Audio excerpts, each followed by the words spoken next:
सो आज हम chi square test पढ़ेंगे। उससे रिलेटेड सीधे हम क्वेश्चन में आ रहे हैं।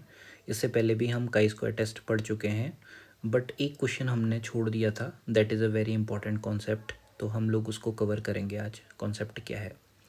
बेसिकली अभी तक हमें काई स्क्वायर टेस्ट में क्या दिया होता था, दैट इज़ वेरी इंपॉर्टेंट। तो वो हम पहले लिख लेते हैं कि हमें वैल्यू क्या क्या दी होती थी काई स्क्वायर टेस्ट के लिए। काई स्क्वायर टेस्ट के लिए हमें एक ऑब्जर्व्ड वैल्यू दी होती थी। ऑब्जर्व्ड वैल्यू एक हमें एक्सपेक्टेड वैल्यू ये दी होती थी। Observed value and expected value. तो ऑब्जर्व्ड को हम ओ से डिफाइन करते हैं, एक्सपेक्टेड को ई से करते थे। और हम क्या करते थे, जब ये दोनों हमें गिवन होता था, हम क्या करते थे, कैलकुलेटेड वैल्यू निकालते थे काई स्क्वायर की। काई स्क्वायर कैलकुलेटेड निकालते थे। उसका फॉर्मूला होता था मेरे पास में सिग्मा ऑब्जर्व्ड वैल्यू में से एक्सपेक्टेड वैल्यू का होल स्क्वायर करके डिवाइडेड बाय ई कर देते थे। तो ये मेरे पास में कैलकुलेटेड वैल्यू आती थी। तो ये मेरे पास में कैलकुलेटेड वैल्यू हम निकालते थे with the help of this. But यहाँ क्या होता है, जो दूसरे टाइप के क्वेश्चंस होते हैं उसमें मुझे क्या करना पड़ता है, एक्सपेक्टेड वैल्यू निकालनी होती है। एक्सपेक्टेड वैल्यू ये मुझे गिवन नहीं होती है, ये मुझे निकालनी होती है एक्सपेक्टेड वैल्यू। ऑब्जर्व्ड वैल्यू तुम्हें गिवन होगी, जो हमारे पास में ये जो ऑब्जर्व्ड वैल्यू होती है ये तुम्हें गिवन होगी। ये ऑब्जर्व्ड वैल्यू जो है ये गिवन होगी, बट एक्सपेक्टेड गिवन नहीं होगी। ये बस इन दोनों क्वेश्चंस के बीच में अंतर है। तो एक्सपेक्टेड वैल्यूज़ तुम कैसे निकालोगे, ये जो एक्सपेक्टेशन वैल्यू तुम निकालते हो एन इंटू पी करके निकालते हो। मेरे पास में एक फार्मूला होता है, एन इंटू पी कर देते हैं। अब ये एन क्या है एग्जैक्टली?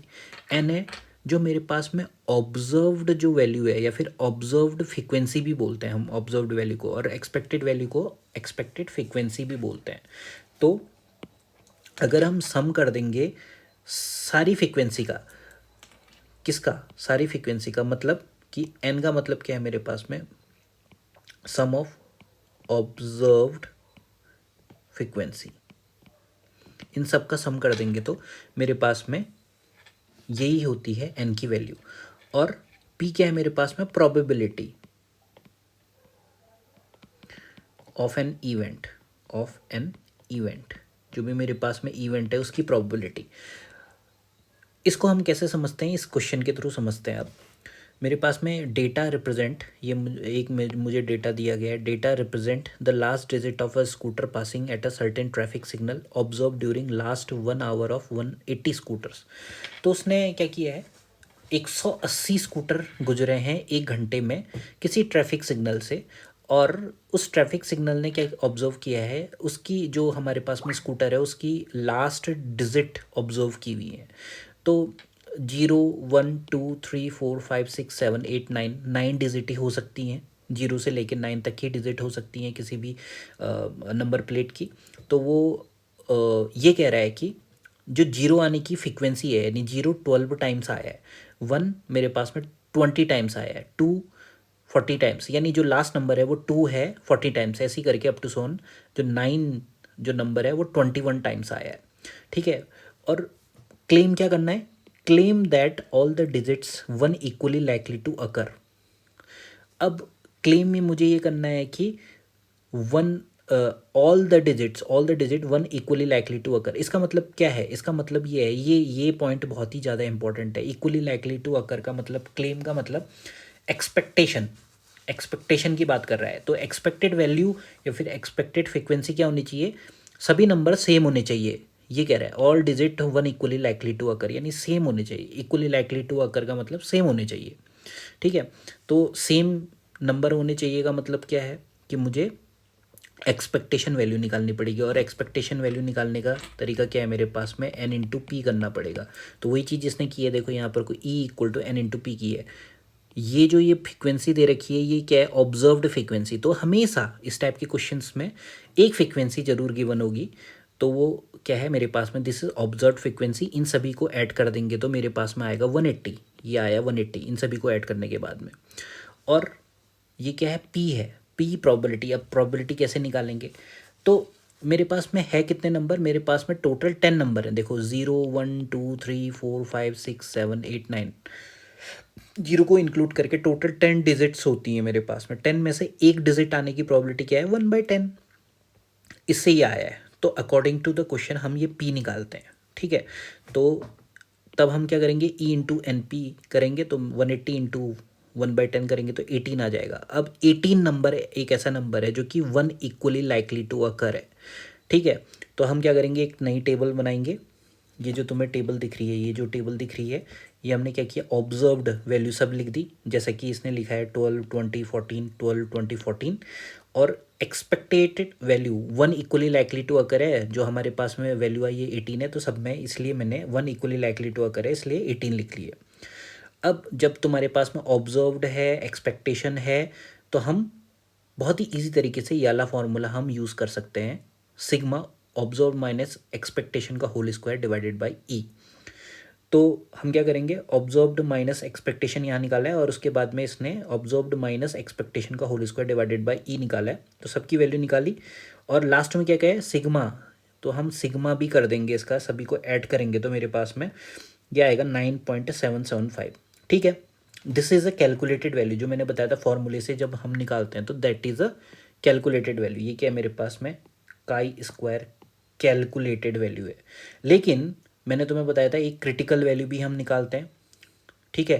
क्रिटिकल वैल्यू कैसे निकालते हैं, हमेशा याद रखना, क्रिटिकल वैल्यू निकालने के लिए हमारे पास में ये गिवन होता है। हम किससे निकालते हैं, काई स्क्वायर टेबल से निकालते हैं। ये मेरे पास में गिवन है, देखो 5% लेवल ऑफ सिग्निफिकेंस। और काई स्क्वायर, और मेरे पास में काई स्क्वायर टेबल कैसी होती है, ये देखो, this is a chi square table. ये मेरे पास में काई स्क्वायर टेबल है। तो आप देख सकते हैं कि ये जो होता है यहाँ पर को, ये सिग्निफाई करता है डिग्री ऑफ फ्रीडम, और ये सिग्निफाई करता है यहाँ पर को लेवल ऑफ सिग्निफिकेंस। तो अभी मेरे पास में डिग्री ऑफ फ्रीडम कितनी है नहीं पता मुझे, अभी मैं निकालूंगा। लेवल ऑफ सिग्निफिकेंस मुझे कितना गिवन है, लेवल ऑफ सिग्निफिकेंस मुझे दे रखा है 5%, यानी 5% का मतलब 0.05। तो इस टेबल में अगर मैं इधर साइड में देखूंगा, this is the alpha value, यानी लेवल ऑफ सिग्निफिकेंस की वैल्यू है, और 0.05 ये है वो वैल्यू 0.05, ठीक है। डिग्री ऑफ फ्रीडम, ये डिग्री ऑफ फ्रीडम है डीएफ, ये मुझे निकालना है। ये मैं कैसे निकालता हूँ, तो यहाँ देखना, मुझे टोटल ऑब्जर्वेशंस कितने दे रखे हैं, 1 2 3 4 5 6 7 8 9 10। एन की वैल्यू मेरे पास में 10 है, एन इक्वल टू 10। तो डिग्री ऑफ फ्रीडम जो होता है हमेशा फॉर्मूला होता है उसका n-1। तो मेरे पास में डिग्री ऑफ फ्रीडम की वैल्यू यहाँ पर को निकल जाएगी 10-1 यानी 9। तो हम क्या करेंगे, जब काई स्क्वायर क्रिटिकल की हम वैल्यू निकालेंगे तो क्या होता है मेरे पास में, उसको हम कैसे दिखाते हैं, हम क्या लिखते हैं यहाँ पर को, डिग्री ऑफ फ्रीडम लिखते हैं कॉमा अल्फा, ऐसे करके रिप्रेजेंट करते हैं। तो हम इसको ऐसे भी रिप्रेजेंट कर सकते हैं, डिग्री ऑफ फ्रीडम 9 आ गई मेरे पास में, अभी अभी हमने निकाला, और कॉमा 0.05 इसकी वैल्यू मुझे निकालनी है। तो 9 कहाँ है यहाँ पर को हम देखेंगे, ये 9 वाली रो ये है मेरे पास में, ये मैंने हाईलाइट कर दिया, ठीक है। 9 वाली रो ये है मेरे पास में। और दूसरा मुझे क्या चाहिए, 0.05, 0.05 का मतलब ये वाली रो है, ठीक है। तो ये यहाँ पर को जो वैल्यू है ये मेरे को मिल गई, इसकी वैल्यू कितनी आ रही है, 16.92, ये आ गई मेरे पास में 16.92, ठीक। अगर मैं अब यहाँ पर को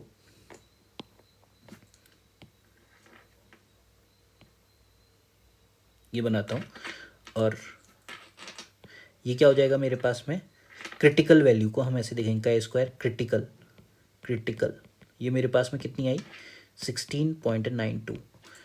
क्रिटिकल के बाहर चीज़ें क्या हो जाती हैं, रिजेक्ट हो जाती हैं, इससे बाहर चीज़ें आएंगी तो रिजेक्ट हो जाएंगी, ठीक है, कोई वैल्यू आएगी। ऑब्जर्व जो हमने निकाली कैलकुलेटेड वैल्यू, का स्क्वायर की कैलकुलेटेड जो है वैल्यू निकाली है, वो कितनी निकाली है, अभी जस्ट हमने कैलकुलेट किया, तो this is a calculated value 9.775, ठीक है। फार्मूले की हेल्प से 9.775, ये कहीं यहाँ आएगी, इससे पीछे ही होगी। तो का स्क्वायर कैलकुलेटेड वैल्यू 9.775 आई। इसका मतलब क्या है, ये जो मेरे पास में है this is a rejected region, और मेरे पास में ये जो होता है ये एरिया पूरा, सॉरी,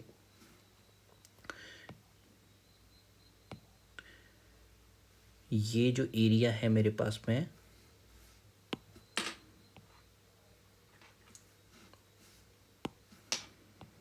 ये जो एरिया, ये पूरा सेलेक्टेड रीजन, यानी यहाँ एक्सेप्टेंस होगा हमारे पास में। तो हमारा जो कैलकुलेटेड वैल्यू कहाँ लाई कर रही है, क्रिटिकल रीजन से अंदर लाई कर रही है, इसलिए मेरे पास में हाइपोथेसिस एच नॉट क्या हो जाएगी, मेरे पास में एक्सेप्ट हो जाएगी। तो मैंने हाइपोथेसिस यहाँ नहीं बताई थी, तो मैं हाइपोथेसिस क्या होगी, यही चीज़ होगी, claim that the digit one equally likely to occur, यानी एच नॉट की वैल्यू क्या है, all digit are equally likely. ठीक है, एच अल्टरनेटिव या फिर एच वन क्या हो जाएगा, all digits are not equally likely. तो कौन सी हम यहाँ पर को हाइपोथेसिस एक्सेप्ट करेंगे, एच नॉट, यानी नल हाइपोथेसिस हमारे पास में यहाँ पर को एक्सेप्ट हो जाएगी। ये हमारे पास में अदर क्वेश्चंस और इस टाइप के क्वेश्चंस के बीच में क्या डिफरेंस है, बस एक ही डिफरेंस है, याद रखना, यहाँ पर कोई एक्सपेक्टेड वैल्यू नहीं दी होगी हमें। ठीक है, हमें कैसे निकालनी होगी, एन पी करके हमें एक्सपेक्टेशन वैल्यू निकालनी होगी। ठीक है, और बाकी के क्वेश्चंस में हमेशा हमें वैल्यू दी होती है। फॉर एग्जांपल ये देखो, calculate the chi square value for the following data, ये ऑब्जर्व वैल्यू दे रखी है, एक्सपेक्टेड वैल्यू दे रखी है, यही फार्मूला लगाना है और सीधे वैल्यू निकाल देनी है। ये ऑब्जर्व्ड है माइनस एक्सपेक्टेड, यानी 12 माइनस 16 का होल स्क्वायर डिवाइडेड बाई 16।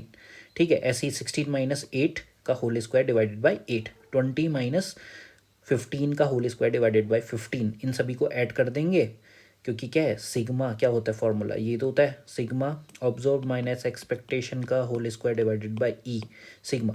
तो ये चीज़ मैंने किया हुआ है, ये फार्मूला वैल्यू जो फार्मूला है ये मैंने यहाँ यूज़ किया है, और ये कैलकुलेटेड वैल्यू आती है। तो याद रखना, हमेशा हमेशा याद रखना, कोई भी टेस्ट करो, चाहे काई स्क्वायर टेस्ट करो या फिर कोई भी जेड टेस्ट करो या फिर टी टेस्ट करो, कुछ भी टेस्ट करो, तो हमेशा सबसे पहले तो नॉर्मल कर्व बनाना मत भूलना। दूसरी चीज़ बहुत ही इम्पोर्टेंट जो कॉन्सेप्ट है, इसको मैं यहाँ पर को रब कर देता हूँ।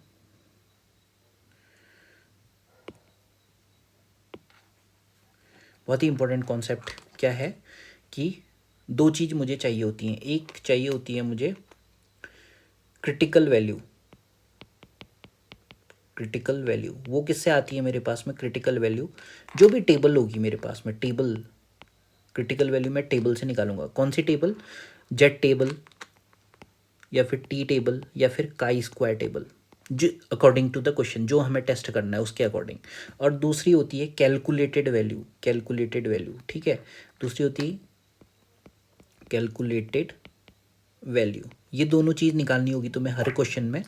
ठीक है, और उसके अकॉर्डिंग तुम्हें डिसीजन करना होगा। कैलकुलेटेड वैल्यू कैसे निकालेंगे, फॉर्मूला होगा उसका, फॉर्मूला। जैसे यहाँ पर को क्या फॉर्मूला था काई स्क्वायर टेस्ट में, ऑब्जर्व्ड माइनस एक्सपेक्टेशन का होल स्क्वायर डिवाइडेड बाई ई, इसका पूरे का submission, this is the formula. ऐसे ही मेरे पास में जेड टेस्ट के लिए अलग फार्मूला होता है और टी टेस्ट के लिए, जेड और टी टेस्ट के लिए सेम फार्मूले होते हैं हमारे पास में।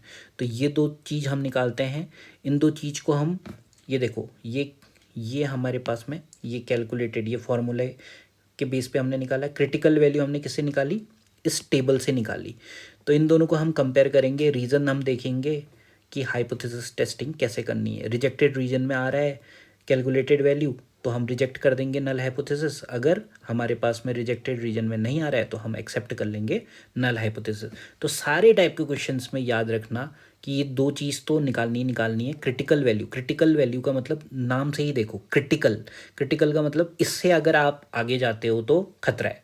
इसका मतलब क्या है, क्रिटिकल का मतलब क्या है, इससे आगे अगर आप जाओगे तो रिजेक्ट हो जाओगे। ठीक है, कैलकुलेटेड वैल्यू, कैलकुलेटेड वैल्यू जो है वो क्रिटिकल वैल्यू को ओवरपास नहीं करनी चाहिए, कहने का मतलब ये है। ठीक है, तो ये यूनिट नंबर 5 है। Best of luck.